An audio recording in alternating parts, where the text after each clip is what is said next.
worst holiday ever.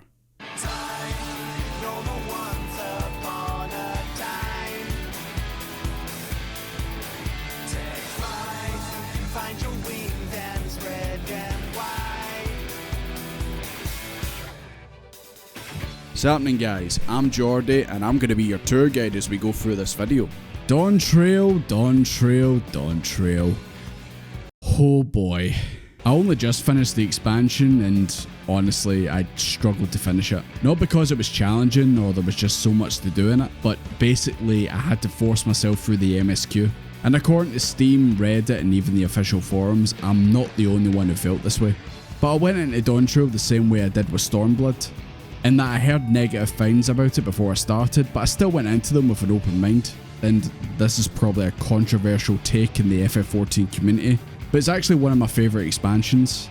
It's obviously not as good as Shadowbringers and Endwalker, but it's a solid third place in my opinion. And that's probably where everyone just turned the video off. So I'm going to do my best to structure this video to get my point across, but it may just evolve into me ranting about certain parts of the expansion. So, off the top of your head, what's the first thing you think about when you think about Final Fantasy XIV? What's without a doubt the game's main selling point? It's without a doubt the MSQ, the thing that drives players through the expansions. Seeing how the story unfolds, seeing their favourite characters getting up to all sorts of shenanigans, and of course the big emotional moments, the ones that people love to see others react to. If I had to sum up Dawntrail's MSQ in one word, it would be Deceptionate. I feel like this expansion finally exposed how formulaic the game's been for a few years now. You arrive in a new zone, you get toured around, which is an excuse to grab the ether points, you get some exposition from the locals, and then you get railroaded through the MSQ going from point A to point B, talking, with the odd click on a destination and wait, and maybe after a couple of hours you might actually fight something. Seriously though, it took me like 4 or 5 hours in the expansion for me to finally hear Dawntrail's battle theme.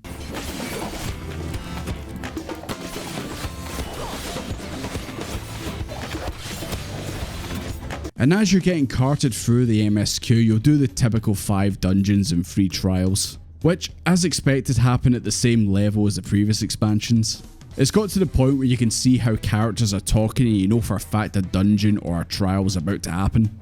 Because Alphino will be like, "Oh gee whiz, Warrior of Light, there's a big monster on the loose. Good thing we have 8 people here to fight it off." The story of Dawntrail is similar to Stormblood in that it's split into 2. The first half of Stormblood sees you arrive in Alamigo, you get your ass kicked, and then you work towards liberating Doma instead, to build up a big enough resistance, and then the second half is you and that resistance returning to Alamigo to defeat Xenos and remove the Garlean control. Dawntrail does this too, just not as good. Seriously, the 2 halves of this story could be completely separate. The first half doesn't really flow well into the second. You journey through the land of Tural, helping everyone's new favourite character, Wuk-Lamat, win the Right of Succession. A competition where the winner will become the new Dawn Servant, which is essentially Tural's new leader. But she'll need to compete against her 2 brothers, Kona and Eorzea, the latter being the current Dawn Servant's son. There is a 4th competitor, Bakul Jaja, who might be the most generic TV show bully I've ever seen in my life. Like, he legit reminds me of Biff from Back to the Future. So the first half is winning the Right of Succession, and the second half is discovering a highly advanced civilization and dealing with yet another world-ending threat. There is a link between the 2 stories, which is the Golden City. The new Dawn Servant is the one that finds it, which we do, but technically it's the front door that we find. Then we just leave it. We only actually go back and finally go in when the world-ending threat shows itself. It's just a clunky way of trying to bridge the 2 stories together. And I think this is due to the writing team. It just feels like they were split into 2 or more groups and they were tasked with writing different parts of the story. Team 1 wrote the Right of Succession half and Team 2 wrote the second half. And these 2 teams either didn't communicate properly or were trying to outdo each other. Because characters seemingly reset back to how they were when the story began or just act completely different. When you first arrive in Tural on the boat, it's revealed that Wuk-Lamat gets seasick, a supposedly endearing character trait. Except it's annoying. I'm just feeling a little nauseous is all.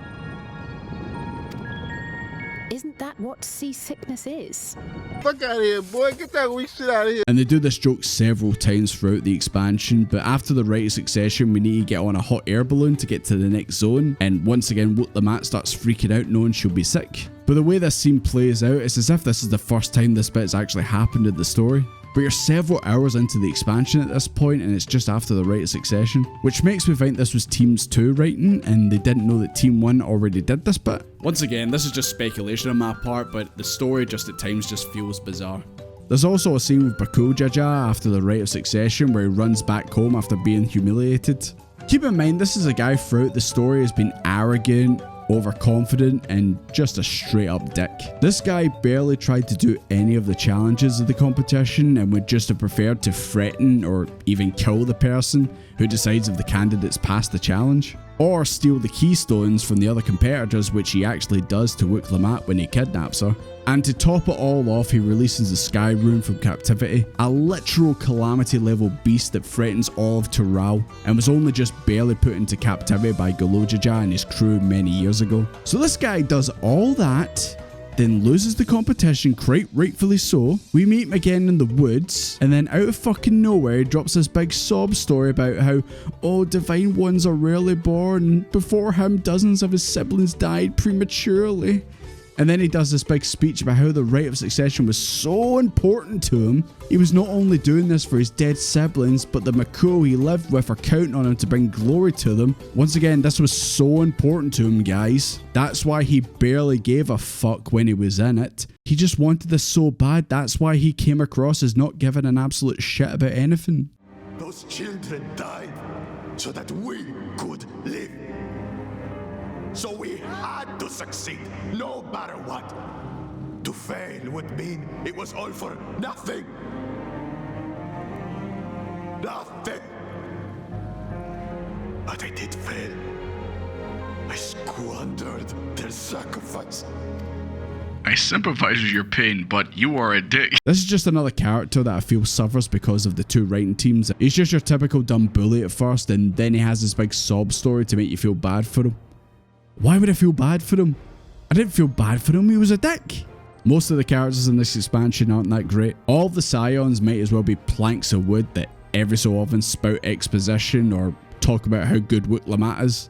Thancred and Urianger were meant to be competing against you while they supported Kona and his bid for the throne. But apart from that one bit in the dungeon where they block your path, they more or less help you during the whole thing. Wow. I'll remember this, Thancred. I thought we were going to do like a solo duty where we fight against them, kind of like when we fought against the Warriors of Darkness but in Heavensward, but no.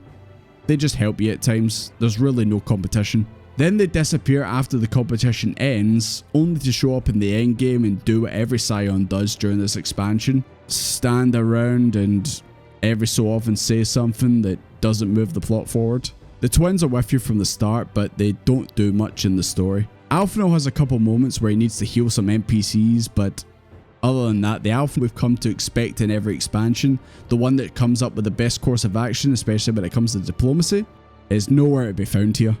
I can understand that he doesn't know the land of Tural well, but that hasn't stopped him from learning and adapting. He didn't know much about Ishgard, Alamigo and Doma, but he quickly learned how things work there and was able to come up with ideas and solutions to your problems. But in Dawntrail, he's just another body that sometimes heals people.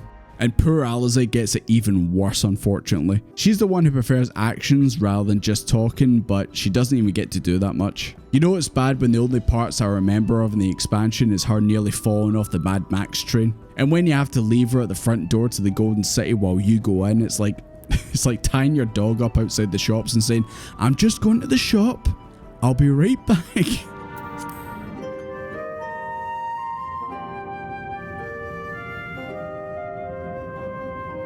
It's fine. Really. Mostly. Meanwhile, fucking Estinian's getting the adventure we all hoped we were getting. He's having duels with Galoo Jaja. He gets to wander around without getting involved in the rite of succession. He gets to be a cowboy. They should have made him wear chaps and a wee cowboy hat.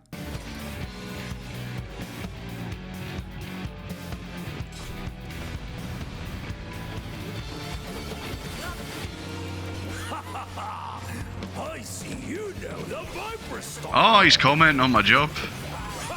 Let's see how you handle this. So I wonder if he actually comments on what style you're using, or is it only when you use Viper?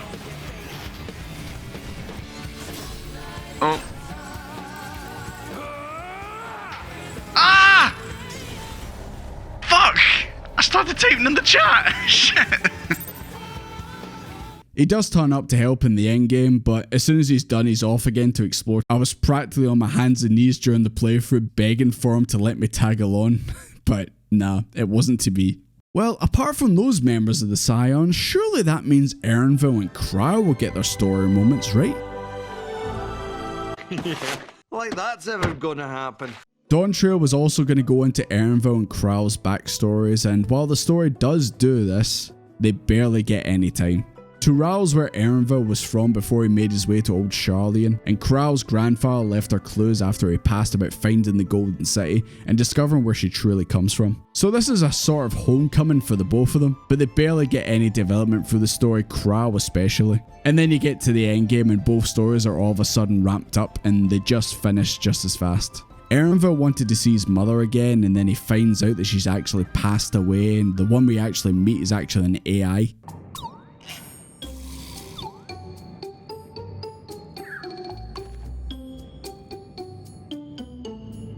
Oh, it's so good to see you, my fussy little bun bun.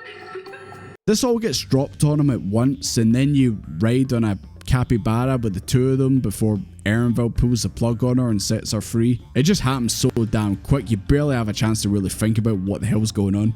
Yeah, I really don't like the way Erenville was handled in this expansion. The whole time he just seemed annoyed and just can't be arsed with anything. He's essentially playing tour guide with us since Wuk-Lamat, who wants to be the Dawn Servant, the leader of Tural, doesn't really know shit about the place that she lives in. And the stuff that happens with his mum, it just kind of sucks. She's kind of a deadbeat mum. It felt like she saw him as an apprentice and he seen her as a mentor, not an actual son and mother relationship.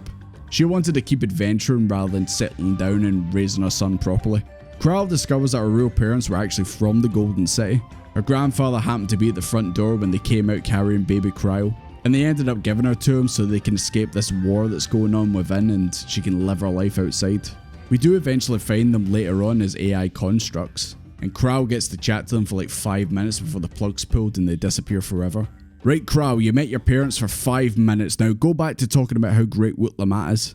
Wuk-Lamat, Wuk-Lamat, Wuk-Lamat, Wuk-Lamat, Wuk-Lamat. All Cryo talks about is Wuk-Lamat. When Wuk-Lamat's not on screen, every character should be asking, where is Wuk-Lamat? It just feels that the devs didn't want to piss off the fanbase by excluding their favourite character. That's why most of them are just cardboard cutouts in most of the cutscenes, and the dialogue's just long-winded because every character needs at least one line to try and stay somewhat relevant. I'll make myself useful here by guarding those who are maintaining the gate. It really does feel it's like, why did you all bother being in this expansion, man, if you're just going to stand outside? I know they're giving actual story reasons why they're doing it, but it just feels like, why did you bother bringing all these characters with this expansion? Was Yoshi P scared of like pissing people off, like where they go, why wasn't Estinian in the expansion or something like that, you know? After Endwalker, they really should have just made this a fresh start and just let the Scions disappear for a bit until it makes sense to bring them back into the story. They kind of do this with Y'shtola. She isn't involved in the story until the very end, and it's kind of natural how she comes back into it. You know what would have been better?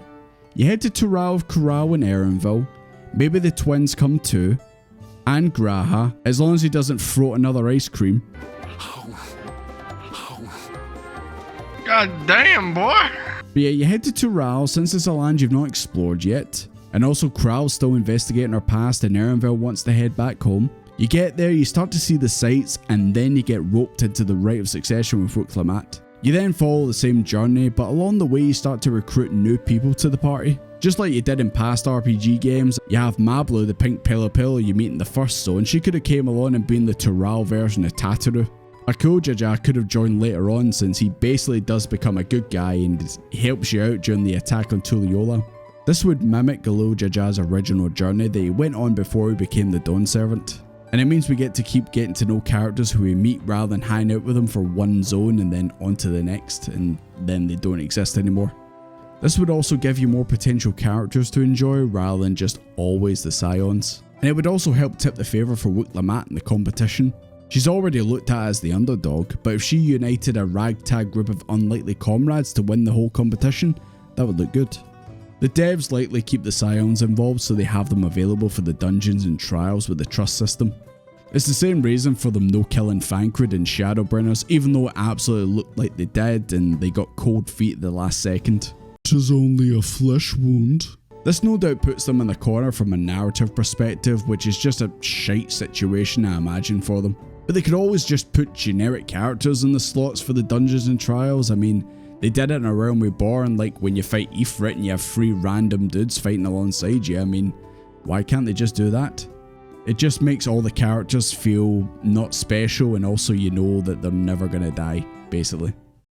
The MSQ just needs a good shake up, and Dawntrail being the start of a new storyline was their chance at doing so.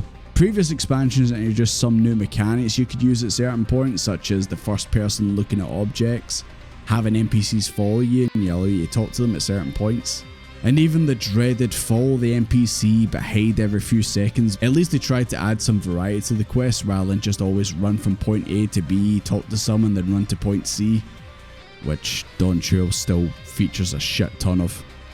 This game's got a lot of mini-games and other mechanics in it already, so why not just throw some of these into the MSQ? For example, a quest that could be we need to set up a camp or build something, just use the housing system and give us like 5 objects to use. I know the housing system isn't the best, but at least this could allow you to be creative.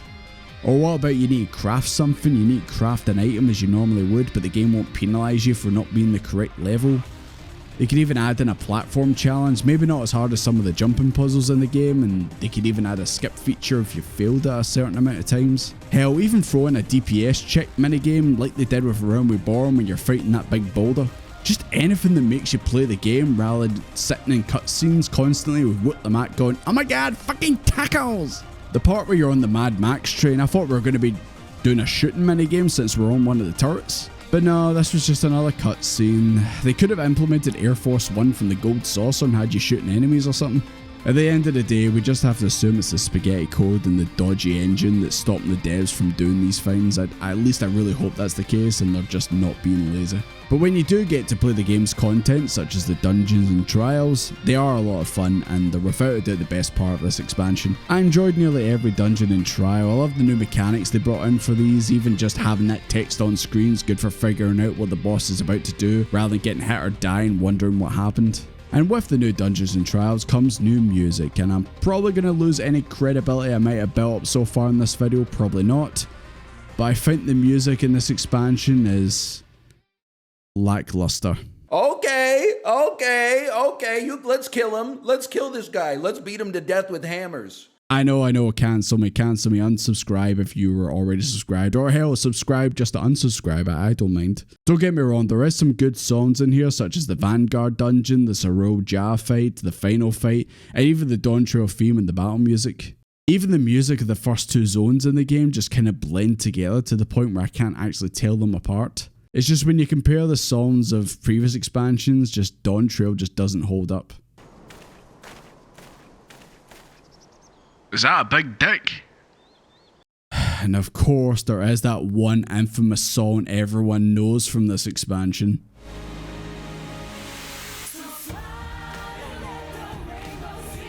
What the hell is this song?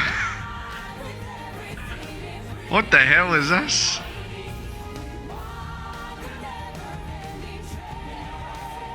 This just came out of nowhere, man. What the hell?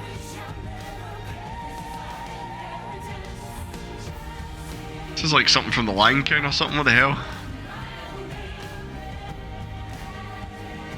But not the cartoon Lion King, like the Lion King stage show. You know the one.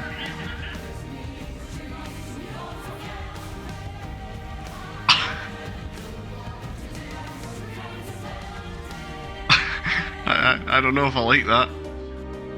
This game has some cringe moments, but I always thought it's just that Japanese humour, it's fine. But that scene of you repairing the train and this song playing in the background, I was legit cringing through it all. It just doesn't fit with the scene at all. Now, I've talked about the story at various points in this video so far, but I think it's finally time we dive into it. As I said before, we arrive in Tural to help newcomer Wuk-Lamat win the right of succession, and it will determine who will become the new successor. She'll have to compete against the big asshole Bakujaja, as well as our brothers Kona and Zeroja, who's also an asshole. As you can tell from his appearance, he is actually Galojaja's son, whereas Wuk-Lamat and Kona were actually adopted by him. This character is another one where I'm just scratching my head wondering what was his plan? What was he cooking? He wants to become Dawn Servant to teach the people of Tural that war is hell and they must go on a conquest to places like Eorzea and essentially conquer the world. But pretty much everyone in Tural's peaceful and they don't want to fight with each other, let alone other nations. They're happy with everything they need and it's kind of like a utopia. Even the people in the western town duel with rubber bullets and their pistols. There's actually another negative point I've seen online. Everyone in Tural gets along too well, it almost feels fake.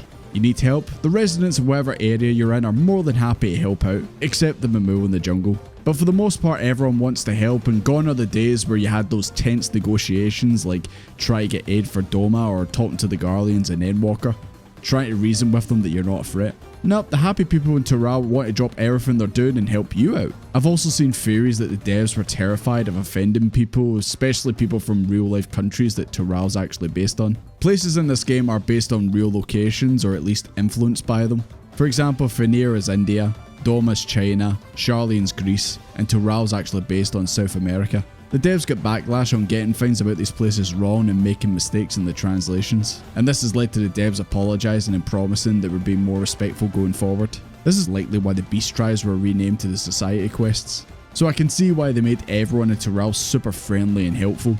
The Pelu Pelu are very fair when it comes to trading, they won't try and scam you, and they'll trade with items of similar values. Basically, if you tried to sell them 5 endgame materia, they won't give you 2 orange juice in return. It's probably the worst analogy ever, but you get the idea. I feel like in other media, these guys would definitely be scammers and there would be a couple you meet in the story who would try and scam you. Just once again, the devs making everyone fair and nice so they don't offend anyone. So going back to the Rite of Succession, the contestants need to travel across Tural and carry out tasks for the Dawn Servant electors. And in return, they'll be giving you a keystone to insert into these tablets, and these will eventually lead the contestants to discover the Lost Golden City and become the next Dawn Servant. Obviously, Wuk-Lamat has you, Kral, Erenville and the twins at our side, but Kona has Thancred and Urianger, the Gunkles, to help him out. Apparently they met him in Old Sharlayan and decided to help him out.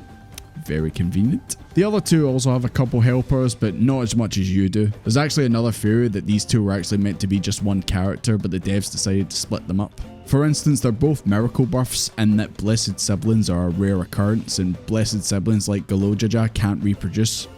But somehow, against it all, Zeroja was born. There's also the second phase of the Zeroja fight later on where he has a severed head on his model. I feel like this part of him killing his helper guy outside the Golden City could have been him chopping off the second head if he was a blessed sibling. Once again, these could just be theories that are completely wrong, but they're interesting to think about. So you go off with Wuk-Lamat and visit the Pelu Pelus and the Hanu Hanu, and you carry out exciting tasks such as let Wuk-Lamat go by herself off camera to tame an alpaca, help repair a float so a ritual festival can take place. But during these parts when Wuk-Lamat isn't taking up all the camera time, you get to know some of the side characters like the Pelu Pelu, Hanu Hanu, and you also get to know Kona a wee bit. It's actually during the Hanu Hanu's task where we need to bring their crops back to life. He shows his more technical thought process and reliance on technology to fix the issue, whereas with Wuk-Lamat we just fix it based on pure vibes. We get to see that even though he's quiet, he's looking to improve the citizens of Tural's lives as best that he can, even though he may come across as a bit cold. And throughout the story he opens up more to you as he has to work alongside you during the competition. He did actually become one of my favourite characters, to the point where I actually wanted to change team and help him rather than Wuk-Lamat, especially when she only knows surface level knowledge of the people of Tural and their customs. And no, the excuse of she didn't venture outside of Tuliolal doesn't work. Kona learned about Tural while he grew up there, and then he went to Old Sharlayan to further his knowledge. This just sounds like complete cope from Wuk-Lamat. She could have learned more, but she just chose not to. Honestly, Wuk-Lamat just comes across wanting to win the competition just to get the title of Dawn Servant and not the actual responsibilities. She keeps saying she wants to bring happiness to all who live in Tural, but your dad's already done that. That's why I hope to keep learning about and from you, that we might build a nation where everyone knows happiness. Because my journey has taught me one thing above all else. Your happiness is my happiness. Also, how's this happiness going to pay the taxes? They ain't going to fix the roads, Wuklammat. Honestly, a better twist would have been that Wuklammat wins, she becomes the Dawn Servant. She quickly finds herself out of her depth, and in denial, she turns into the biggest dictator that ever lived and we need to stop her. But yeah, this doesn't happen, and so you go through the rite of passage collecting the keystones for completing the challenges. By the way, one of them is complete bullshit. Not for us, but actually for these two idiots. Now, I would say I'm a fair guy, and even though I don't like these two, even I felt it was very unfair. Basically, we need to cook a specific meal, we need to figure out what exactly it is, how it's made, and why it's so special to these people. Wuklammat and Kona get paired together, so we have 9 people basically in our group to figure this shit out, as well as the people in the village helping us out. So Roja and Bakojaja get paired up and they already hate each other, so it's like the decks stacked against them right from the start of this contest. It's also funny how the story behind this trial was that Galojaja united the 2 tribes in this area, the Zebral and the Mamuja, by making this very dish that you're trying to recreate. So they put the 2 Mamalja on one team, where a Zebral judges their food, he says it's shite, and they lose, and they're supposed to just accept it? I don't blame them for getting angry over this. Like I said, the odds were stacked against them, and they're just because they're antagonists. Would have been so much better for Wuklammat to get paired up with either Zaroja or Bakojaja, forcing us to work alongside them rather than against them. Heck, we could even have got to know them a bit more and understand why exactly they are the way they are, or the reason why they want to become Dawn Servant. We could have found out exactly why Zaroja is so hell-bent on conquest, maybe why he resents his father so much. But no, it's team up with all your buddies where everyone gets like 1 line of dialogue each, except Wuklammat, who gets 99% of the screen time. Eventually, this culminates in Bakojaja kidnapping the Zebral leader and telling Wuklammat if she wants to save him, she must come to a specific location alone. He's gonna try and attack us to take the keystones. Like, there he is. There's the bastard. Oh yeah, and the Zebral leader who got kidnapped. That's Wuklammat's real dad. She barely gives a shit about this reveal, and I do too. Take a good look at him. Go on, look.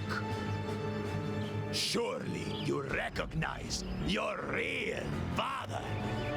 Is it true? Whoa, Desmond, what the fuck happened? Oh my god. Desmond got a jump scare, he didn't realise what the map was right beside him. Of course, we tag along and then the 2 of them start fighting, and we actually play as Wuklammat here, with our character watching on in the background. He's standing at the sidelines like a coach watching his team. Here we go, Wuklammat. It is time to face your destiny. My magic should be more than enough for me.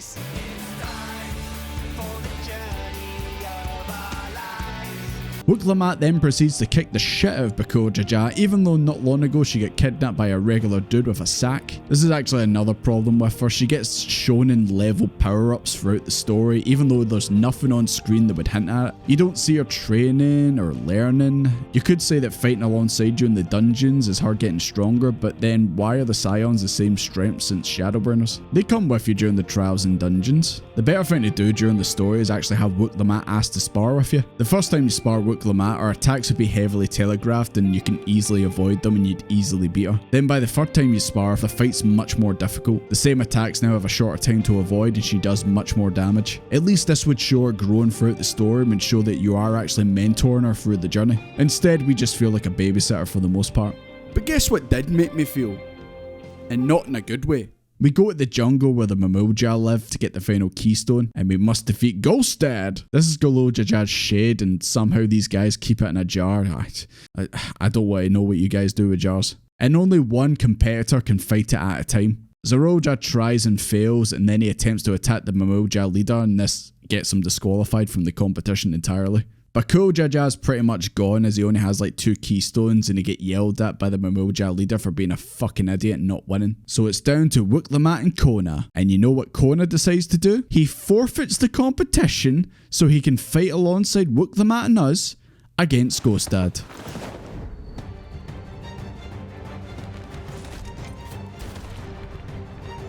It seems I'm no longer a claimant. I am now free to participate. Kona, why would you do that? Kona! Why would you just throw away your chance to be the Dawn? Oh my. He's literally says, no, Wuklammat, you're the chosen one. You should be the Dawn Servant, not me. You've done all this just to do... Oh my god. Like, honestly, the real answer should be the both of you should be the Dawn Servant. You just... You have your pros and cons, but you complement each other, and you strengthen those weaknesses of the other person. I love it, like Thancred and Urianger didn't realize that he was gonna do this, and Thancred's just like, what the fuck are you doing? I always knew you were a fuck. It will make no difference. This scene pissed me off so much. It makes no sense why he would do this. Wooklamat has us on our team, like, we'll be fine. Does he have no faith in himself, Urianger and Thancred? I mean, yeah, fuck Thancred. So yeah, we put Ghostad back in the jar, and we get the final keystone, and finally we find the Golden City. And then Galojaja appears out of nowhere behind us to be like, hey, you won, you the new Dawn Servant. And then we leave. We leave. We don't go inside the Golden City or even attempt to open the door, we just leave. This is the big find we've been building to in this expansion. Erenville and Kral wanted to find it their whole lives. No, wait, sorry, this expansion ain't about you two. You'll just have to wait your turn because it's Wooklamat ceremony time. Huzzah! Huzzah! Long live the Dawn Servant! Long live Tuli Yolal!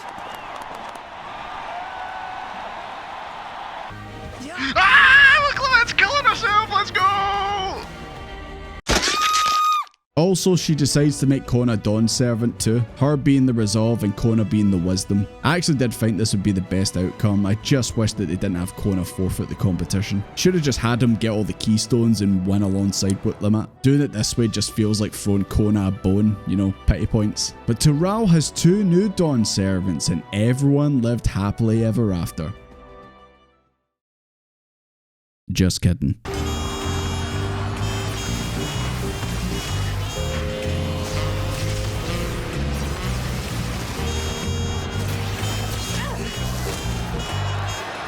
Can you stand? Try to remain calm, everyone. I don't know what they are, but they're not men.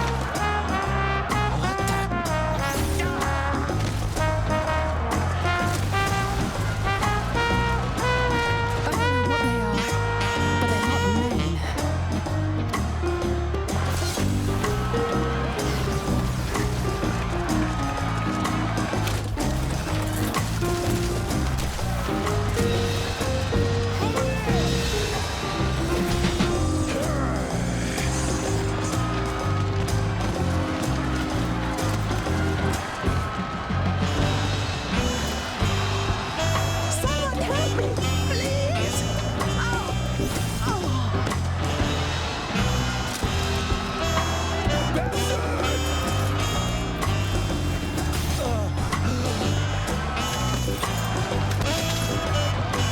Oh yeah, actually before this happens, we go on a short adventure with Erenville where we journey to his hometown to reunite with his mother. But we do take a short detour through this cowboy town called Shalone, where of course we run into Estinian again. But we also deal with this corrupt law officer. It's actually pretty fun. I kind of wish Dawntrail had more stuff like this before we get pulled into the Rite of Succession. Also, I'm a big fan of this saloon here. Hey! You bastard! But our fun has to come to an end because all of a sudden a giant evil dome appears out of nowhere. Don't you just hate when that happens? Also, there's tons of airships that appear overhead and they're heading towards Tuliyola, and we immediately hear word that they're under attack, so you and Erenville rush back to assist. Of course, when you get back, the moment you walk back into the city, Wooklamat is immediately back at your side. At this point, all the enjoyment I built up hanging out with Erenville and playing cowboy quickly left me.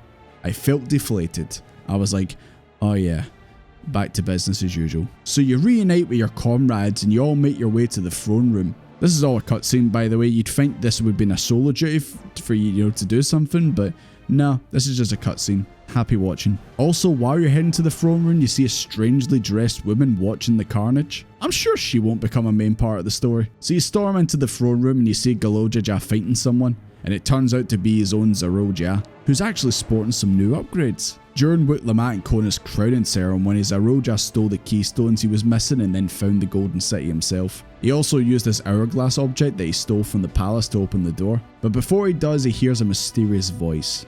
that grants him any wish he wants, which of course is power in a massive army. The big dome we seen earlier on the ships and soldiers are all because of Eorzea. He's the one behind the attack. The father and son engage in a fight to the death while we sit and watch. Yep. Eorzea shows that even though he's not as strong as he was with the head of resolve being dead, his experience proves too much for the upgraded Eorzea to handle, and he kills his own son. Farewell, Eorzea, my son, and forgive me.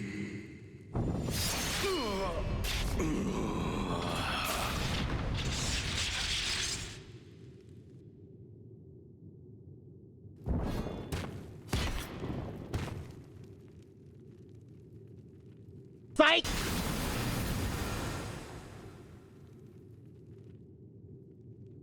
Papa?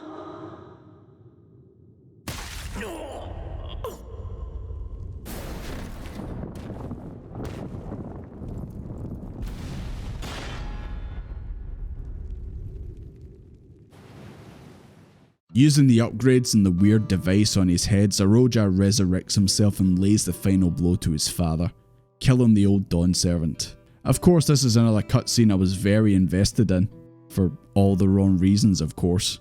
We just stand there like a plank of wood while all this is happening. He just killed Eorzea, all bets are off at this point, get in there and kick the fuck out of this nerd. But nah, we just stand there. Wuklammat tries to attack him because she's the only character who can actually do anything in this expansion, but she's nowhere near strong enough to defeat him. Gee, I really wish there was someone in this room right now who could deal with him. Maybe someone who's fought tons of primals in the literal despair of the universe?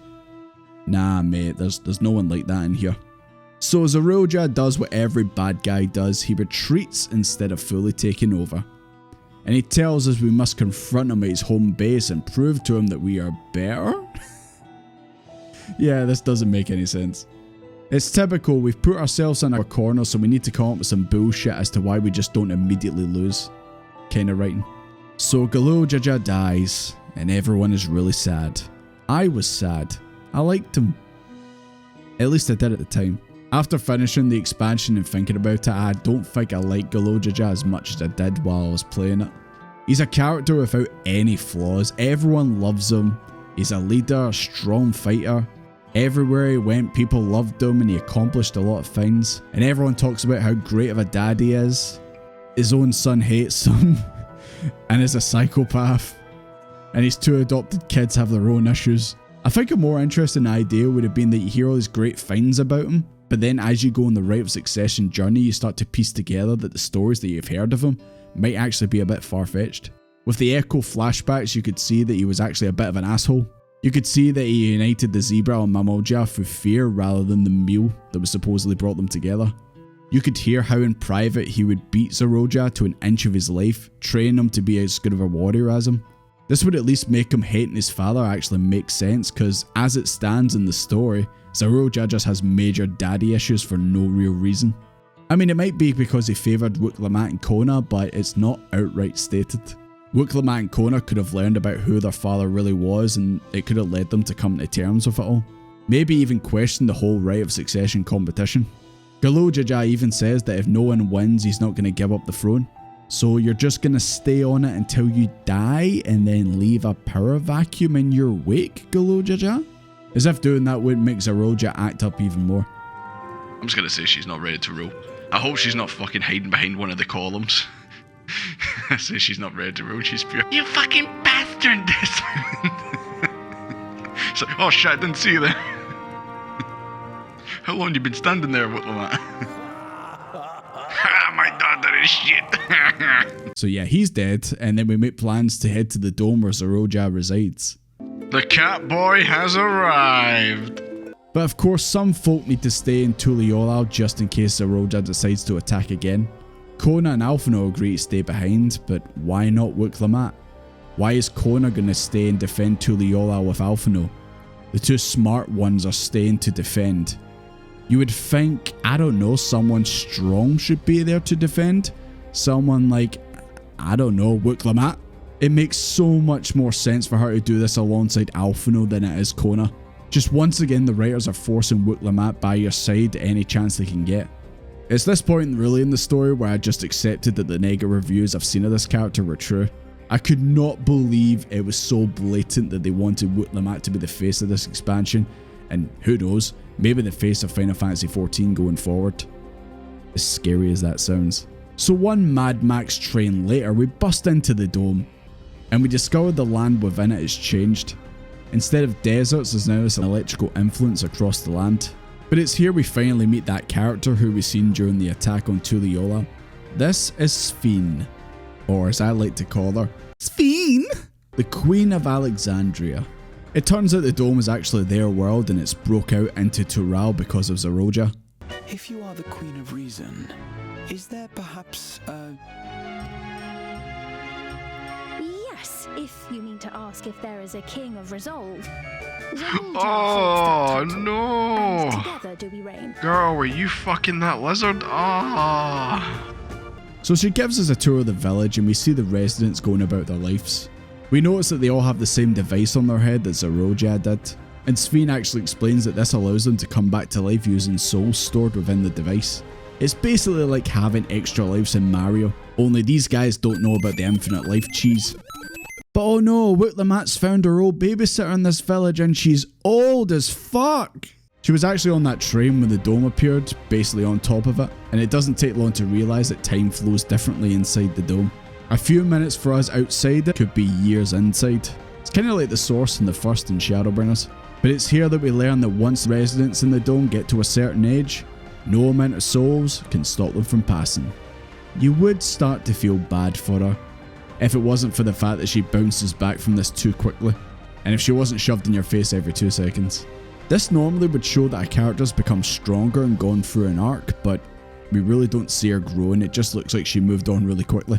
But once again, it's like how she gets these big power boosts even though we don't actually see it. But we learn that Eorzea is inside a tower within the dome and we make our way there. And it's here we come to without a doubt the best location in the game, Solution 9. Sphene once again plays tour guide and shows us around. This whole area is such a massive contrast aesthetically compared to what we've seen before, showing that the residents of Alexandria are so technologically advanced compared to the people of Eorzea and even the Garleans. It's actually a bit of a concern of mine in terms of how they're going to tell the story going forward, and what I mean by that is the fact that this very advanced technology can now get into Eorzea, and it just might be a case of, oh no, there's a big threat, just break out the cyberpunk tech and kick its ass. It's just a wee concern of mine, but we'll cross that bridge when it comes, I'm sure. But in time we see that Sphene has our citizens' best interests at heart. A little too much if you ask me. And you get the feeling that this place is very fake, artificial. Essentially, you know these people haven't lived a life of strife with the fact that they can just respawn basically. But we also see how desperate they can be once they realise they don't have any more souls to respawn. Your Majesty, help me. I beg you, help me. What's the matter? I've got no souls left. Not a single one. But the lot at Soul Supply refused to give me any. Please, you must do something. You and the gang are obviously suspicious about all this, and you do some investigating, and you soon find a group of rebels who are against this way of life, which is actually led by Erenvil's mum, Kafkiwa, who's a robot. Huh. She says she's in a remote location piloting the robot, but yeah, whatever you say, dead mum. Also, Eorzea fucks! What the fuck? Yes, he actually has a son, and he joins up with the group. And guess what we're about to do, Eorzea Jr.? We're gonna go kill your asshole dad. You wanna come watch? Eorzea's clearly been juicing way more than the last time we saw him. Look at the size of him.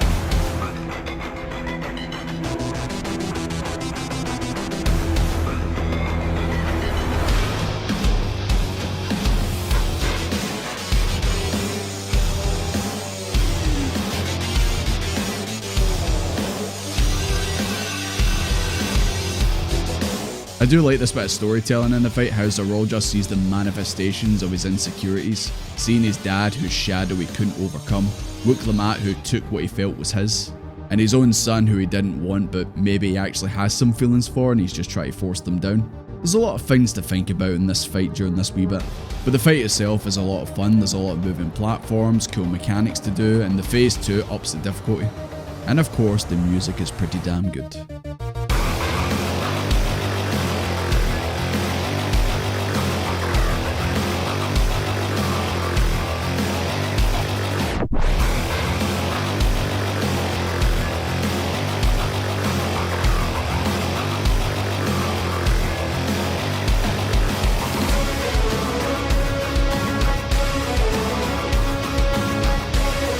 But we finally cut down the tyrant of Tural for good.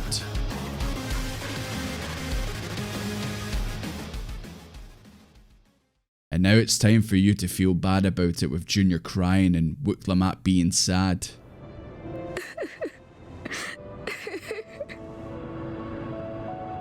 Why do you weep?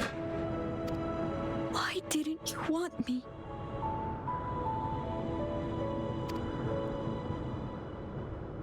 How could I be a father when my own sent me? He left me nothing. No throne. No legacy. Nothing. And so I had nothing to reveal. Couldn't you have just been there?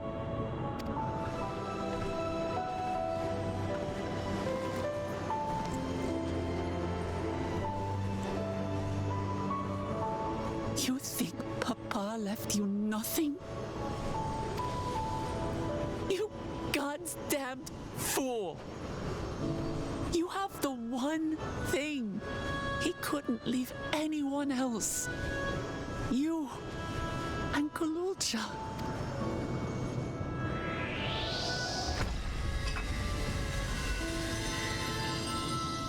So with him gone, that's got to be the end, right? What do you mean it's only the level 99 quest? Sphene betrayal you totally seen coming, boys. Let's go. For them, I will do anything. No price is too high. My benevolence did naught to protect my realm. But I can still take up arms and fight. We removed a thorn on our side in Eorzea, but now with him gone, Sphene can do exactly what she needs to do to keep her citizens alive. And to do this, she basically needs to extract the ether from living beings in the land itself. Which basically means we took out one tyrant, and now a new one's replaced it. Sphene will harvest all life in Tural to keep her citizens alive, and then when the resources run low, she'll set her sights on Eorzea. And so we have our next big bad to take out. I feel like this happened all the time in this expansion. It was just like one big bad after another, and this is definitely the point where I was just like, right, fuck it, let's just get to the next area, kick her ass and just be done with this expansion. So the final area in this expansion is Living Memory.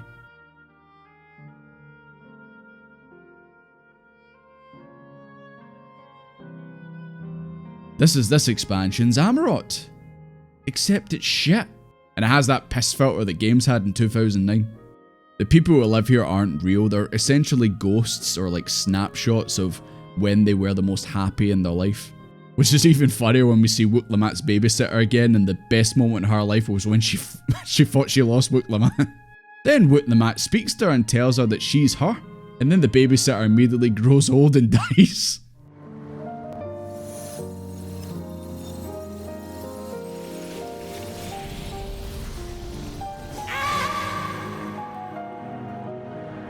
I don't know what you're trying to tell us there, game. So we find where Sphene is hiding, and of course we need to go to 4 different areas to shut down consoles to open the door to her. And every area is tailor-made to the characters in your party. Having just been to one area, we proceed to the other areas, one of which features this stage play.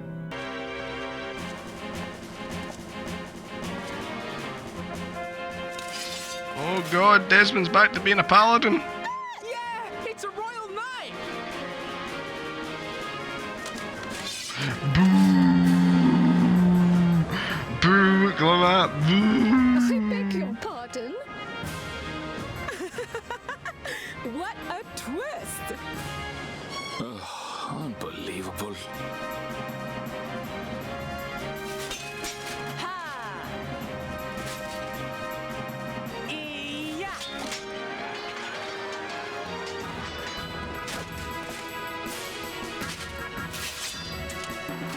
Yay! I am killed. Yay! So smart! You must flee, all of you. Who the fuck is that? That ain't Sphene. That's a Lalafell. Are you unharmed? Oh, Look, Lamont, you're supposed to still be dead. Why are you up walking around? You're ruining the act. Dearest, the good Queen Sphene, shining vision of hope among them.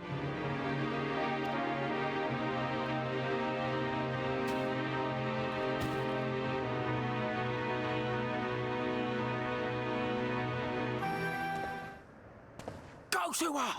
You're supposed to go to her!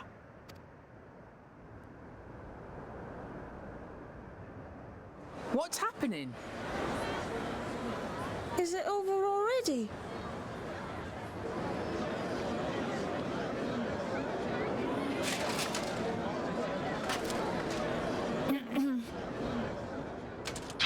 It must take center stage. And then, though the You're the bad guy. You're supposed to be dead. Guided by Shut the up. legacy of My chair's compassion. breaking. Fucking hell, man. Oh boy. They were tending Oh, to you're ruining everything the with carnage of that. hardship, and in time, they built a peaceful and prosperous Alexandria, a new Alexandria. You're supposed to be dead. You're the bad guy. You know, you're up giving a nice wee speech. Doesn't make any sense. Ah, shut up with them. Like every chance that she can to take center stage, she does. Good fucking lord, man. The next area is Kral meeting her parents and getting some closure, except they're really awkward with each other. Then Graha throats that ice cream, and this makes them get comfy with each other and they get their closure. I don't know. There's also this puzzle here.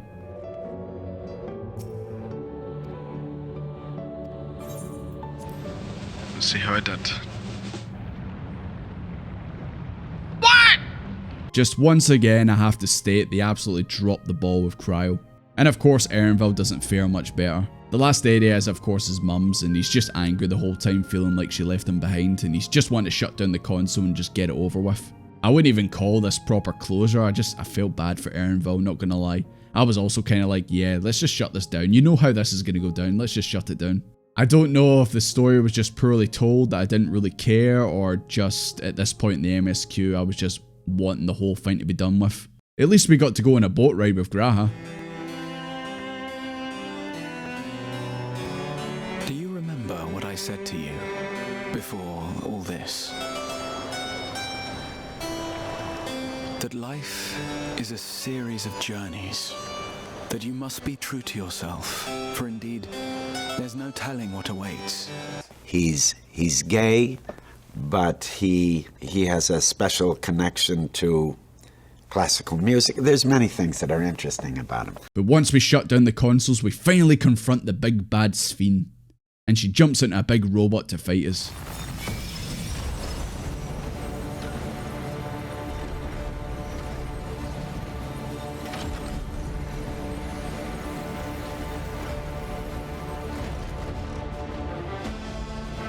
Synchronization complete. Data for the endless Sphene has been overwritten and reconfigured. All shall be well, henceforth and in perpetuity. Forever will I keep and cherish my people. To that end, I have removed the remaining checks upon my authority. Also, Wutlamat and Graha get taken away in prisons.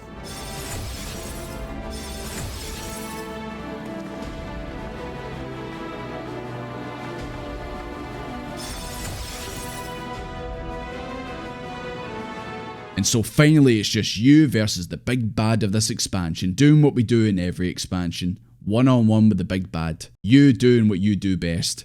Kick names, take ass.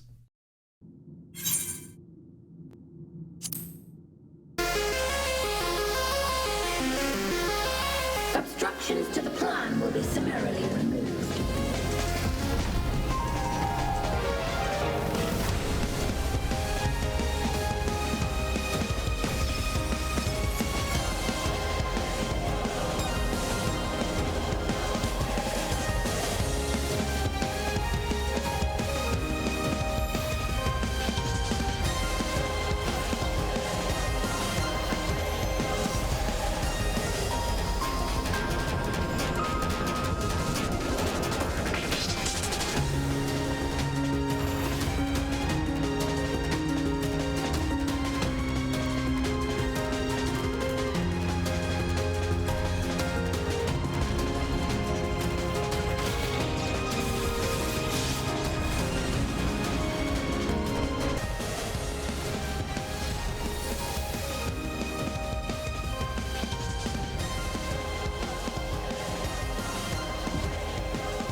Man, this is such a cool fight, but it would be really bad if Wootlamat somehow got involved.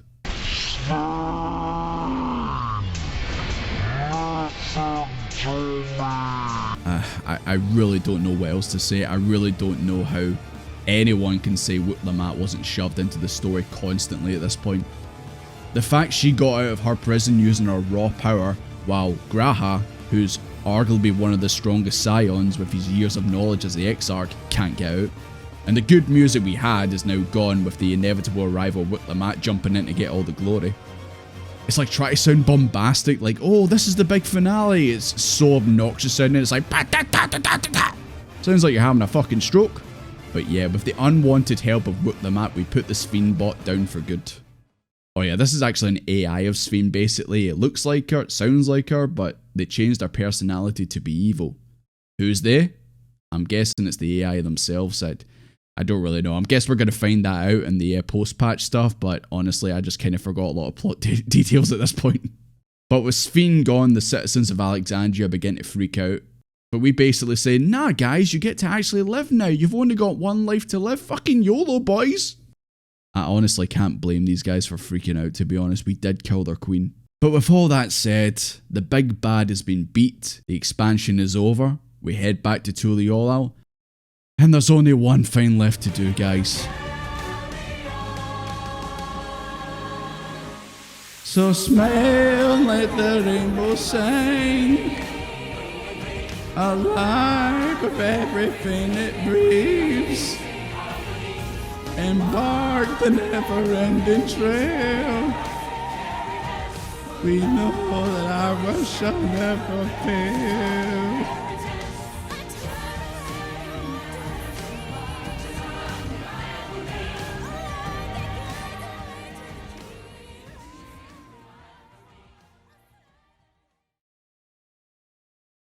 If I had to sum up Dawntrail as an expansion, it would simply be this. Dawntrail is an expansion that tries to play it too safe to please everyone, and in the end, ends up pleasing no one.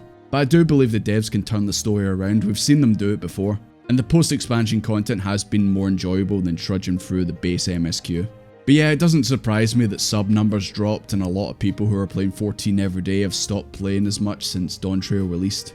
But like I said, I believe in Yoshi P and the team, and they can turn it around. I just hope they take the criticism that me and others have posted online and use it to get the game back on track. I'm not saying kill off Wootlamat or anything like that, absolutely not, but I do think she needs to pull a lease and be left in Tural to rule while we go off and do other things. I'm sure we'll see her again in a future expansion, just like with Lisa and Endwalker. But yeah, I hope you guys enjoyed the video, even though like I was a bit all over the place with my points, but whether you agree or disagree, I hope you enjoyed it. Now, if you excuse me, I've got another tour to guide, so I'm going over this way. Bye.